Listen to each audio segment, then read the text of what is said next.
I'm here with Eric and Pedro. Listen, guys, today something monumental, in my opinion, occurred, something that you never see happen. Both of you knew of each other without knowing about each other. Let's start it this way. Eric, why don't you tell us a little bit about this story?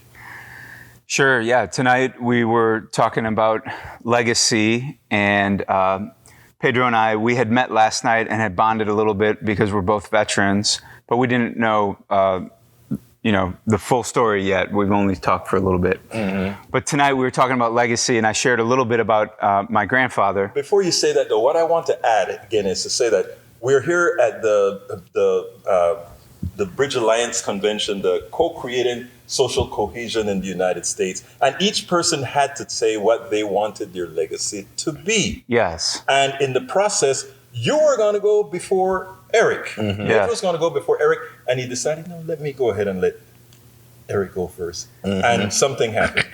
Yeah, so I was sharing the tension that I feel personally about legacy because of my family history.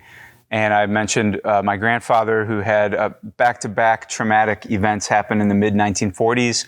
He was a Jewish soap maker.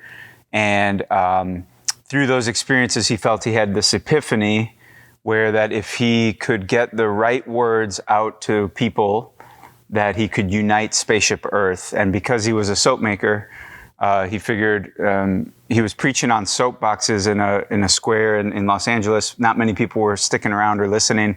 So he's like, well, maybe if I put it on a bottle of soap, people will at least read it when they go home. So, and that's a company he started back in the late 40s called Dr. Bronner's Magic Soap. And then something magical happened after you told that story. Pedro. Yeah, as soon as he said it, as soon as he started telling the story, I knew it. Like, as soon as you said, my grandfather, he got shock treatment. I was like, this sounds just like Dr. Bronner. Hold on, his last name's Bronner. And I was like, no. And that's why I was like, kind of was like, what? But you know what? It was surprising because I would have thought, I think I would have interrupted him, man. Mm-hmm. But you didn't. No. I let him finish because I was like, maybe there's another guy named Bronner that went through all this stuff. But I was like, then he kept saying it, and I was like, oh my God. But what happened is I came from a conservative Christian background, mm-hmm. and I had some tension with the faith communities I was part of because I kept asking questions that I guess ultimately come down to questions of inclusion. Mm-hmm. But the main questions I kept asking at the time was, for the people that we're saying are out, like, shouldn't we love them more? That was the question I was asking. Mm. Shouldn't we love the people that aren't in our community more? Not more, but shouldn't we show them more love? Not because we're trying to change them or convert them, but because not even just loving them, with no condition, no anything. Because I thought, well, if this person at the time, my theology was that they were suffering in this life, and then they were going to be suffering for eternity. So I was like, well, we should be loving them more. You know what I mean? Especially if this is the only experience they're going to have, because, and I've shifted a lot since then. But I just thought that, and then it was taken as, you're saying, like, they was basically said I was liberal. Right. And I didn't really know what that was yet. So then I just kind of got pushed out or shoved out or asked to leave or whatever. And I kept running into it. And so I went through this thing where I was like, I want to still have my faith relationship, but I don't really know where I fit in and blah, blah, blah. And I was just kind of like trying to figure it out.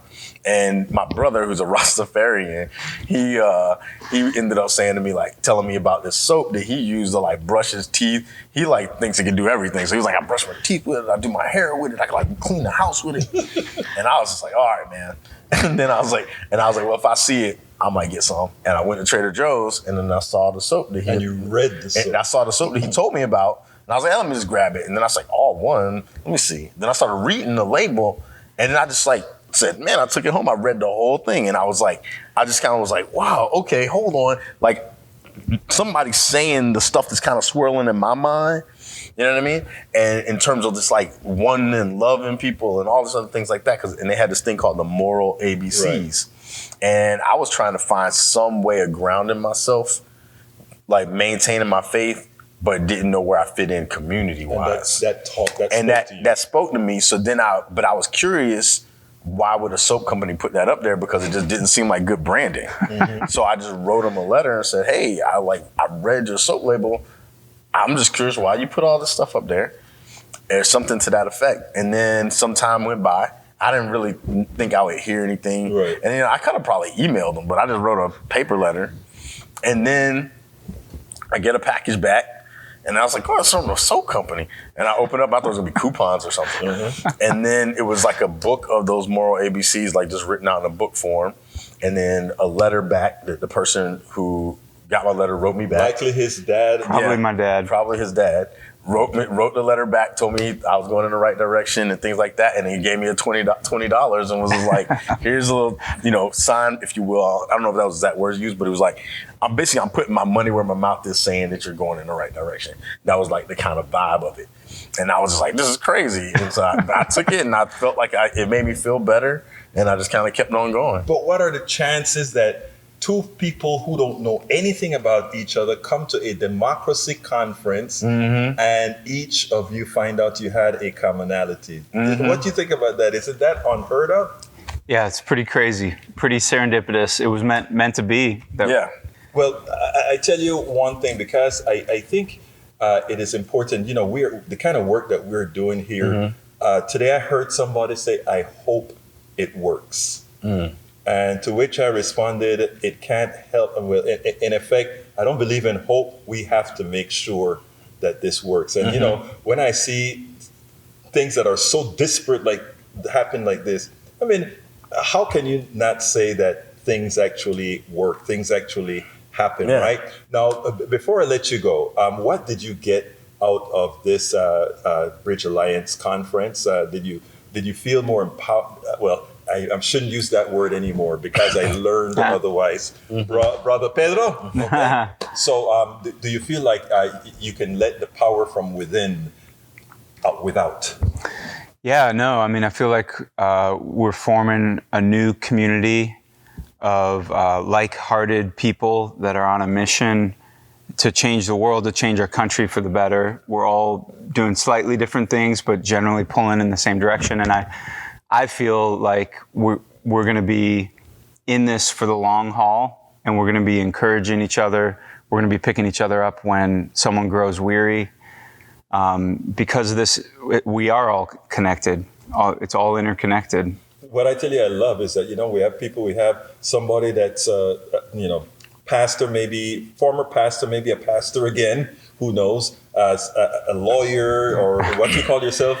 Recovering attorney. And the fact that it's such a desperate movement, disparate, it proves that it can. Now, tell me a little bit about what you got out of the conference, the Bridge Alliance conference. Yeah, like I was saying yesterday, at first I was just thinking about coming here for the broader movement. Like, okay, what are some, I guess we would say, strategy? And then yesterday I said, you know what, let me ask myself, why am I here? Like, why was I brought here for whatever reasons, just to be in wonder about it? That's what I kind of gotten out of it, is like, because I really believe in going within and connecting with the deeper sense of self and understanding your own inherent value, because that's what you can communicate and project out into the world if you experience it within yourself. And that oneness that your grandfather was talking about, like, I think it's a good anchor, and it's like, and even you being, me and you meeting up, and even I told my wife last night, I said, I don't know why I started talking to this guy, like randomly, I didn't even intend to, then I started talking to him, and then I just felt like I should keep talking to him longer, but I don't even know why I did, because I really wanted to go to bed, but it just felt like I was supposed to talk to this guy. And then it's like, your granddad's was like a life raft. That bottle of soap was actually a life raft in my journey.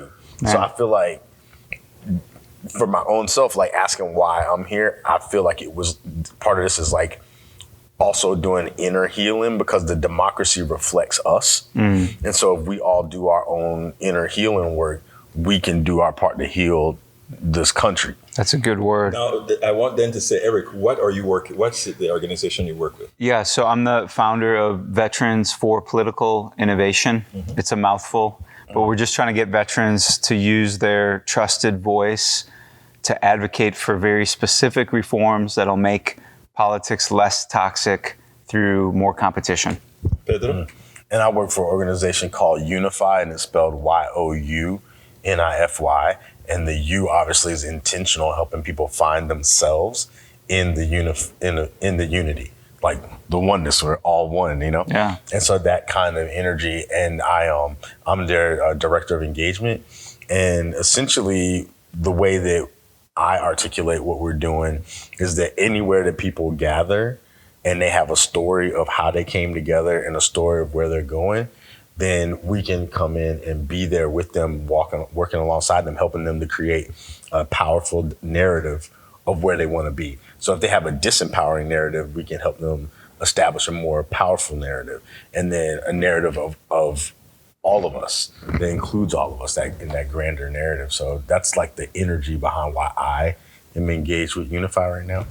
So Pedro Nice. yeah. and Eric, Yes. you guys are a blessing, but thank you very much for talking to me. Yeah. Thanks, Thanks, you. man. Thanks, Egberto. Absolutely. Yep. Yeah. We spend a lot of time deconstructing the news, trying to parse it into a form that everybody can understand. We try to find those little nitpicks where it flies above the fray, etc. If you really like these videos that we do, I want to ask a big favor. Please go ahead. Number one, subscribe to our channel, and number two, please join if you can. Thank you so kindly for watching. Keep watching. Please remember to share. We must populate the entire internet with our progressive message, a message that we know is what most Americans say that they want. So help us, please join.